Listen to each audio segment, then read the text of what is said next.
Alright, so you wanna play a Necromancer, but before committing your time and possibly spending gems on unlocking a few bag slots, equipment and build tabs, you want to make sure what their endgame experience is like, and you're looking for a bit more information than the usual, well, they have a second health bar. Every profession in Guild Wars 2 has a unique mechanic and a few exclusive tools only they can bring. Necromancer's unique resource is called Life Force, which they gain through the use of certain skills and traits, as well as anything around them dying. Life Force is used to power their Death Shroud, which replaces their weapon skills with a new set and provides them with a second health bar as long as they can maintain this new form. Their Elite Specializations each get a different iteration of this mechanic. Reapers will choose to enter Reaper Shroud instead, effectively turning them into a Juggernaut. They gain extra damage reduction while maintaining their shrouds and have access to 5 new melee skills that will each deal heavy damage and can cleave any enemy standing in front of them. Scourges give up their ability to enter Death Shroud and gain Desert Shroud instead, which doesn't give them access to a second health bar nor replaces their weapon skills. Instead, this form grants them a powerful barrier and pulses necrotic energy around them and up to 3 sandshades, which they can place at a distance to hit multiple foes and buff multiple allies at once.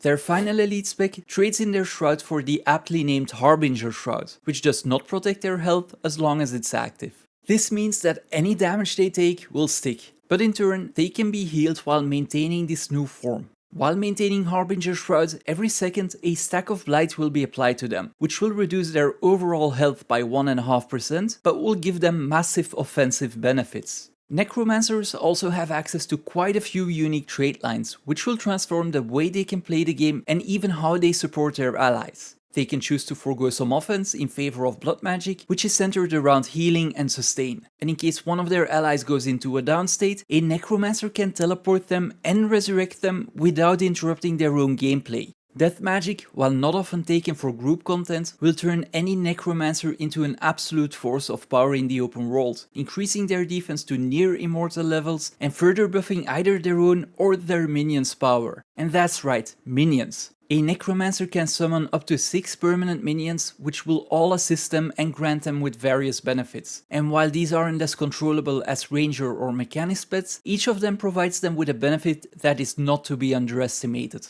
Now that you know what each of their elite specs provide, let's take a look at what they bring to the table in solo open world gameplay, meta events and group content. As already mentioned, a Necromancer can surround himself with up to 6 permanent minions, giving them an edge in more difficult solo content. But even to organized and unorganized groups they can bring massive benefits. They're experts in stripping and converting enemies' boons to conditions, and their welts are powerful AoE skills that deal damage, buff their allies and hinder their enemies. Or they can even choose for a passive approach by equipping signets. All 3 elite specs work extremely well in the open world and are often recommended to new players and veterans alike. Reapers become nigh unkillable and their attacks have the ability to take down most regular enemies in a single hit, while also making short work of veterans, elites and even champions. They have multiple ways to chill and slow enemies, which further reduces their ability to flee and will empower the Reaper's attacks at the same time.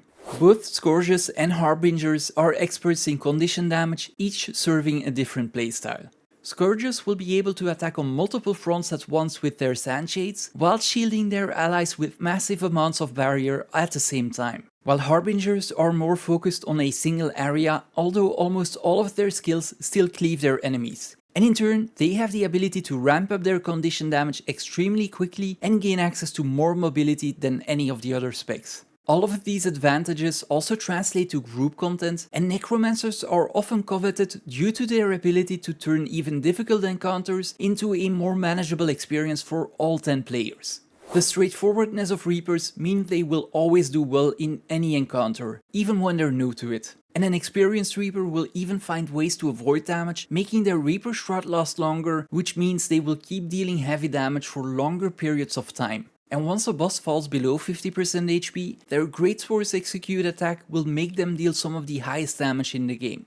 Scourges are the Swiss Army knives that will make every single player in a group better. They can shield up to 50% of their allies' HP by constantly applying barriers, and even fill the role of a healer or alacrity provider. and their new set of utility skills can fill any gap that their shades can't, such as providing stability, aegis, and even providing the Scourge with the ability to teleport. Harbingers are the masters of stacking condition damage and stacking it fast. They can also support their allies by providing them quickness, and although it's not a popular pick, in an emergency they can even work as a healer in more experienced groups. Their elixirs will grant them and their allies various buffs, and their elite elixir provides every single boon in the game for a short time.